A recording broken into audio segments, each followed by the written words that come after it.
kembali ke masalah kegiatan manusia, aktivitas manusia. Jadi dalam urusan ibadah kita diajarkan ikuti utusan Allah karena kita buta akhirat dan satu-satunya cara untuk bisa mendapatkan kebahagiaan di akhirat adalah ikuti makhluk yang paham akhirat karena dia dikasih wahyu oleh Allah Subhanahu wa taala. Berikutnya kita beralih ke aktivitas manusia yang kedua, yaitu muamalah. Yang ini mengatur hubungan antara hamba dengan hamba.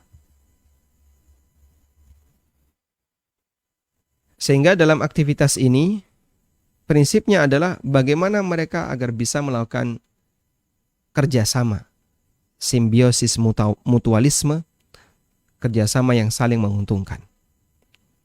Sehingga di sini intinya adalah interaksi untuk kesejahteraan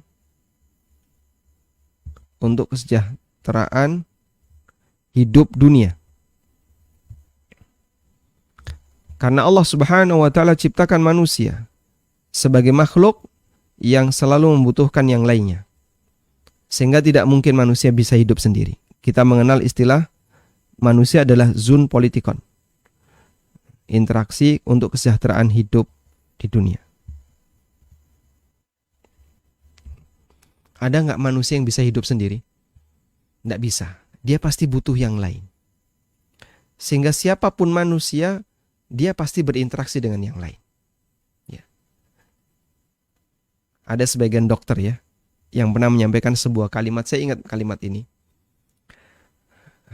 Beliau mengatakan begini, jane mateni wong ki gampang, ya.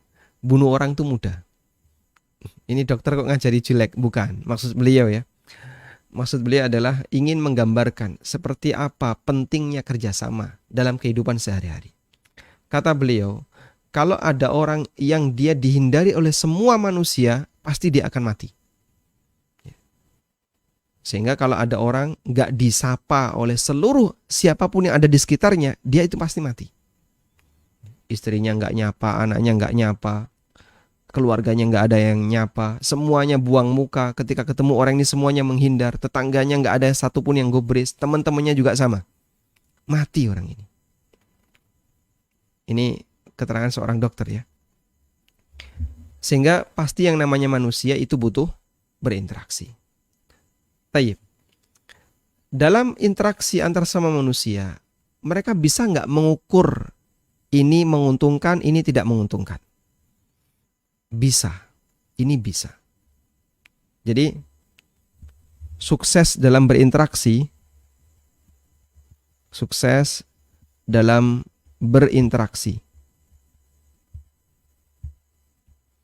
bisa nggak manusia mengukurnya? Manusia bisa mengukurnya. Manusia bisa mengukur. Sehingga kalau A ketemu dengan B, misalnya A ketemu dengan B, bisa nggak ketika A berinteraksi dengan B, A itu tahu agar saya nanti berhasil atau agar B berhasil, bisa nggak mereka saling mengukur seperti apa kerjasama dan transaksi yang harus saya lakukan agar kita sama-sama berhasil? Jawabannya bisa. Ya. Jawabannya bisa. Karena manusia bisa mengukur. Misalnya begini ya.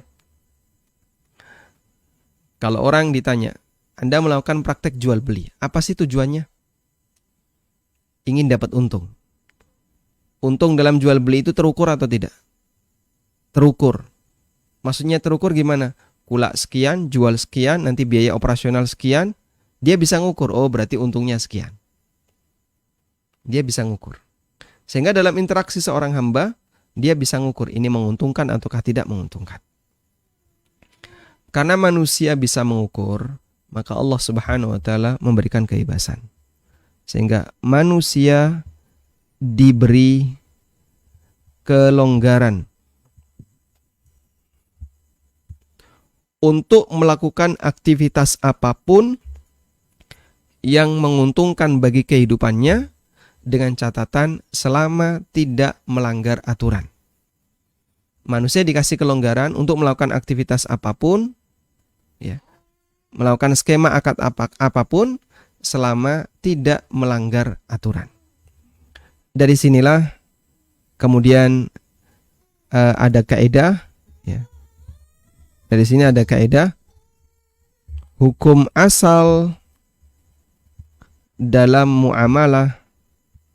Hukum asal dalam muamalah adalah apa? Mubah. Hukum asal dalam muamalah adalah mubah, kecuali jika bertentangan dengan aturan. Kecuali jika bertentangan dengan aturan. Kalau bertentangan dengan aturan, hukumnya dilarang. Tapi kalau tidak ada aturan yang melarang, hukum asalnya diperbolehkan.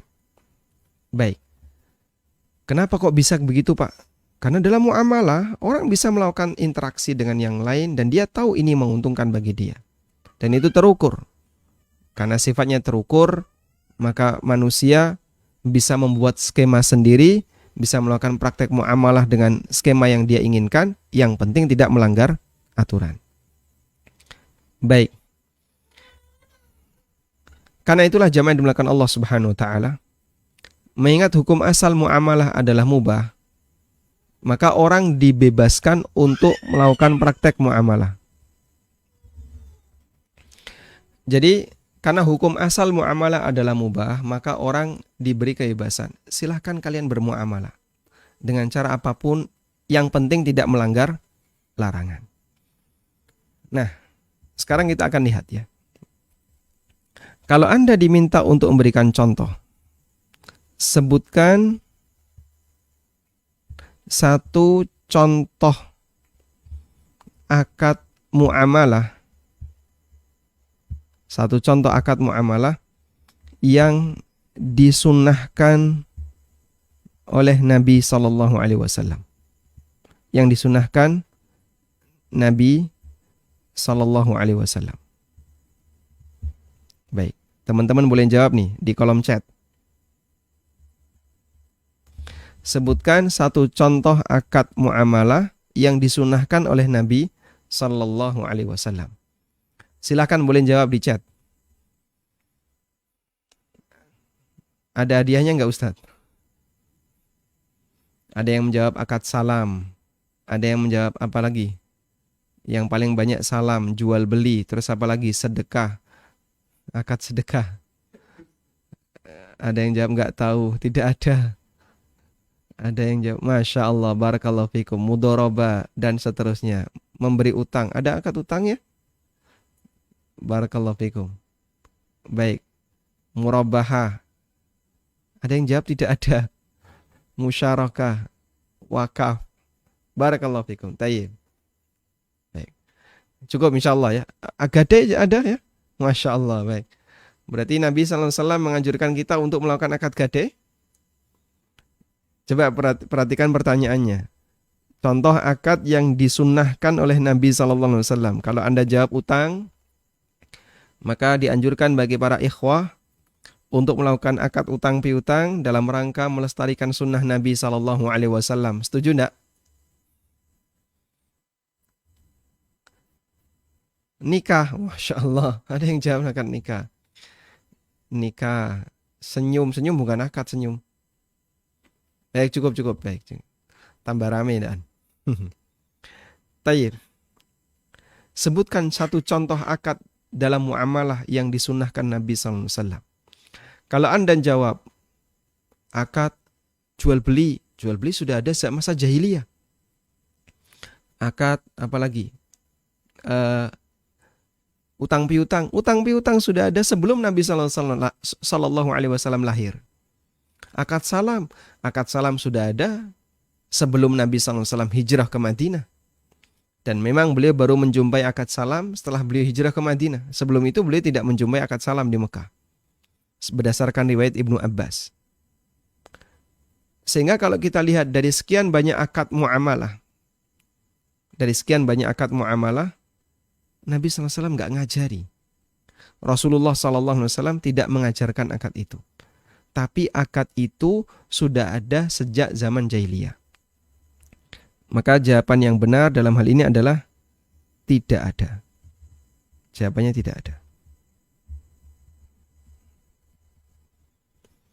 Lah terus bagaimana dengan sedekah, wakaf, dan seterusnya?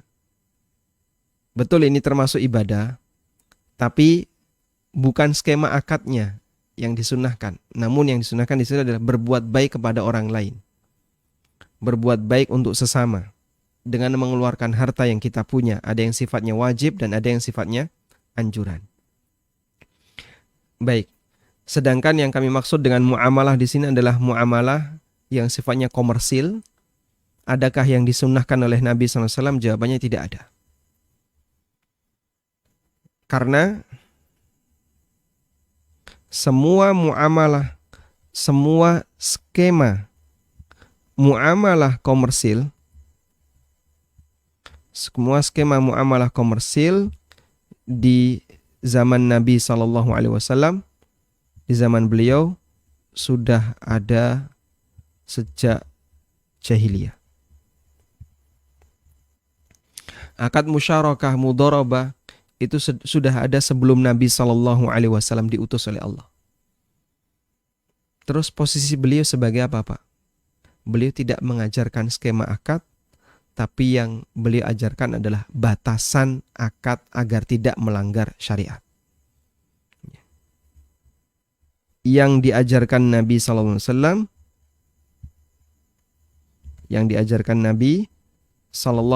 adalah apa tadi? Batasan akad agar tidak melanggar syariat. Baik. Sehingga beliau tidak menjelaskan teknis, tapi beliau menjelaskan batasan agar teknis itu tidak melanggar syariat.